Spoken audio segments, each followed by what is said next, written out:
Should Shedeur Sanders come back next season to Colorado, or should he enter the 2024 NFL draft? JJT? I think, well, let me put it like this. One, he is coming back. Two, should he come back? If I were him, I would come back. Now, here's why.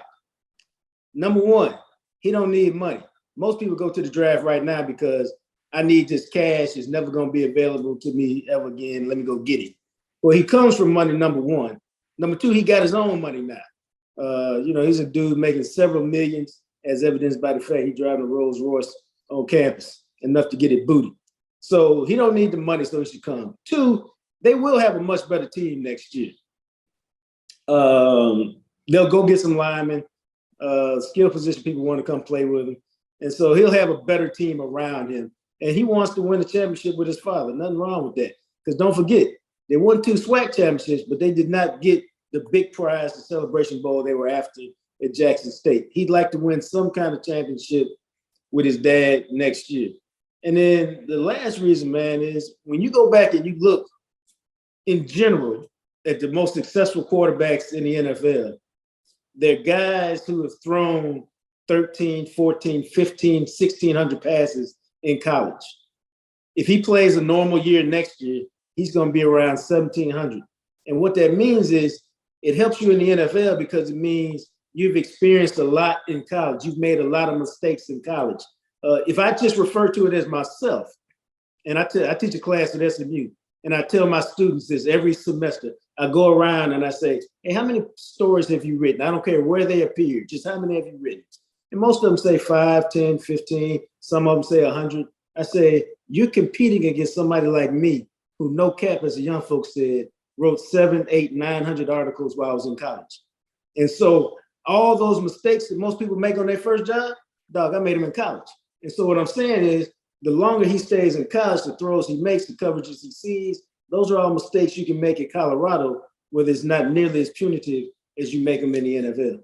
The problem with that, JJT, is that, while you're writing columns, there's not somebody there trying to break your neck, and you're not protect this man. We got to protect this man. Imagine after every read any of those I wrote at Atlanta.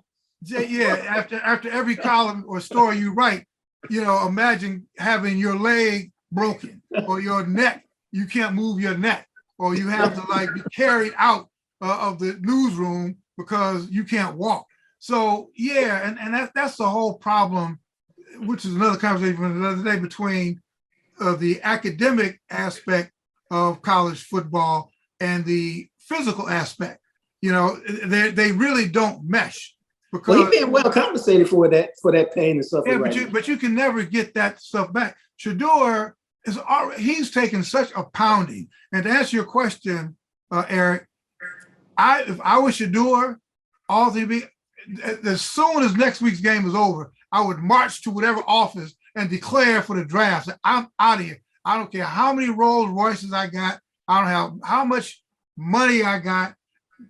It's not worth it. If he wants to really give pro football a shot and wants to do it in one piece, and you talk about a championship, I hate to break it to you, he's not winning a championship for Colorado, JJ. To go from this, you saw what the competition is like. You saw it. And it's only going to get more intense next year when they're in the Big 12, and you got to go through this again. And you see people like Joe Burrow got knocked out. So no, man. And if Deion tries to convince him to stay, I think it's parental abuse. And I know that Deion loves his son. If you love him, let him go. Say, son, you help me. I know that, who knows, but I think it would be. I think there's one other caveat we haven't discussed, which is, I think in his heart of hearts, he'd like to be the number 1 pick of the draft. And this year, that's going to be Caleb Williams or Drake May. Next year, who's the quarterback on the watch list coming out? It's going to be him. It's going to be Quinn Ewers. It's going to be somebody we ain't heard about yet, like Drake May was for a lot of people this year. But I was looking at his stats, and I really didn't realize that the dude who threw for 3,000 yards with 27 touchdowns, three interceptions on a bad team. And so if they build that lineup around him and he plays for a good team, there's every bit a chance he can be the number one pick in the draft. And I think that is something that he would like to accomplish. Well, I hear you. I think we just one of those things. We're at an impasse. Every year, like whenever you have an analysis and there are too many ifs in it, and you already about if, you got to take the here and the now. And I'm not sure even if next year, JG, I'm not even sure next year he's the next number one guy, because there's always somebody who's gonna come out of nowhere. So again, I hear you, but if it's a matter of loyalty, I get it. If he says, listen, I'm loyal to my dad, then I'm like, fine. But if you really want to play NFL football and you want to do it in one piece, he can't go through another season like this. I don't know if he's going to make it through this season.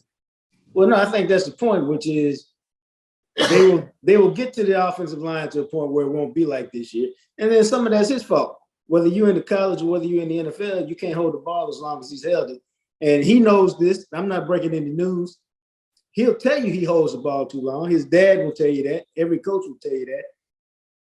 And again, that's one of those things you got to fix in college. But here's the deal. And again, this is public knowledge for the most part. He's closer to now Deion is close with all his sons. He's closer to Shedeur than the other ones. Shedeur is like his boy, literally. And so they've spent more time together than either one. He's the one who's most like him in terms of personality. And, they got a bond that, I don't see him breaking the bond with a year left to play when he's been the only coach he's ever had. The one thing I'll say that I think would be advantageous for him coming out this year is, since everyone's talked about Caleb Williams and Drake May being kind of this 1-2 in the quarterback hierarchy, I think that it would be advantageous for him to come out this year, because he might end up going to a team that's got a little bit more behind it to kind of help him along the way and help him his first year. He may not even have to play this year, in his first year, if he goes mid-first round or somewhere in the back end of the top 10. We know quarterbacks rise. So if he comes out, he's going to get into interviews. People are going to see how great of an interview he is and how great of a character person he is, and he's going to rise. He'll probably end up being a top 10 pick. But Caleb Williams and Drake May, those are guys that are going to be day one starters expected to elevate teams. And I don't know if Caleb Williams and Drake May are going to be able to go to the sorry New York Giants and be able to do the things that they've been doing in college. They're going to get killed in New York. They don't have an offensive line. Drake May would go to Arizona and get the same treatment. He'll get killed there. So I think Shedeur might actually serve him to come out this year so he can land with a better team. What if the Steelers said, we need to get rid of this Kenny Pickett situation, let's trade up and get this kid? Or what if, God bless him, my New Orleans Saints said, all right, let's do the smart thing and go get Shedeur Sanders and let him, sit for half the year and then come in and be the future of the franchise. I think it sets up for a team that's got a little bit more going on to maybe get him this year, as opposed to him being the number one pick next year. Yeah, he gets the money, but then he gets his ass kicked. Yeah. No, I can see that definitely happening. All theoretical. No, I mean that's a reason why to come out. I just think their family bond is so tight he won't. But I could see, and I don't know this at all. Maybe the last week at Washington State is different for him because he's taken a pounding this year. His body has suffered the last couple games, and it's something worth thinking about that maybe a month ago wasn't. Yeah.